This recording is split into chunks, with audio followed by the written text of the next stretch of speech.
Hello friends, আজকে আমরা INC থেকে কিছু গুরুত্বপূর্ণ প্রশ্ন আলোচনা করতে চলেছি। ঠিক আছে, প্রথম প্রশ্ন, ভারতীয় জাতীয় কংগ্রেসের প্রথম অধিবেশন কোথায় হয়েছিল? এটা হবে বম্বেতে। কোথায়? বম্বেতে হবে। 1885-তে 1885-তে বম্বেতে হয়েছিল। গোকুল দাস তেজপাল সংস্কৃত কলেজে 72 জন প্রতিনিধি এতে অংশগ্রহণ করেছিল। ঠিক আছে। দ্বিতীয় প্রশ্ন, ভারতীয় জাতীয় কংগ্রেসের প্রথম নারী সভাপতি কে ছিলেন? এটা হবে অ্যানি বেসান্ট।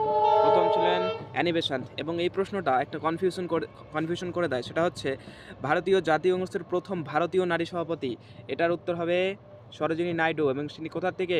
ইউপি থেকে বিলং করেন। ঠিক আছে। এবং তিনি ভারতের প্রথম রাজ্যপাল, সরোজিনী নাইডু। ঠিক আছে। দাদাভাই নৌরোজি কতবার আইএনসি এর সভাপতি নির্বাচিত হয়েছেন? এটা হবে 3 বার। প্রথম তিনি নির্বাচিত হয়েছিলেন 1886-তে, 1886 কলকাতা অধিবেশনে। তিনি সেই অধিবেশনে বলেছিলেন যে জাতীয় কংগ্রেস সংবিধান সংস্কার করার প্রতিশ্রুতি দেয়। ঠিক আছে। দ্বিতীয়বার তিনি নির্বাচিত হয়েছিলেন 1893 লাহোর অধিবেশনে। এবং তৃতীয়বার তিনি নির্বাচিত হন 1906 কলকাতা অধিবেশনে। এবং সেখানে তিনি প্রথমবার স্বরাজ শব্দটি ব্যবহার করেন। ঠিক আছে। পরের প্রশ্ন, ভারতীয় জাতীয় কংগ্রেসের প্রথম মুসলিম সভাপতি কে ছিলেন? ভারতীয় জাতীয় কংগ্রেসের প্রথম মুসলিম সভাপতি হচ্ছে বদরুদ্দিন তৈয়বাজি। কে ছিলেন?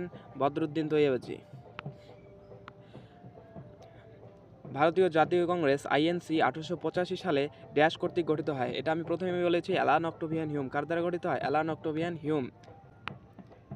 এবং হচ্ছে শেষ প্রশ্ন, সুভাষচন্দ্র বসু কতবার জাতীয় কংগ্রেসের সভাপতি নির্বাচিত হন? এটা তোমরা কমেন্টে উত্তরটা দিয়ে দিবে। খুবই সহজ প্রশ্ন। ঠিক আছে।